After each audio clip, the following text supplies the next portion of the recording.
এই মেয়ে, বলি কোথায় যাচ্ছিলি রে তুই? আমি নীল পদ্মকমল ফুল নেওয়ার জন্য এই জঙ্গলে এসেছি, আর সেটাই করছি। এরপর পারুল সেখান থেকে নীলপদ্ম কমল ফুলের পাপড়ি নেয়।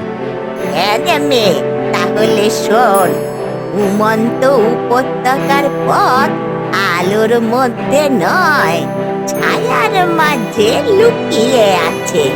আর চাঁদের ছায়া যাকে পথ দেখায়, সেইখান অব্দি পৌঁছতে পারে।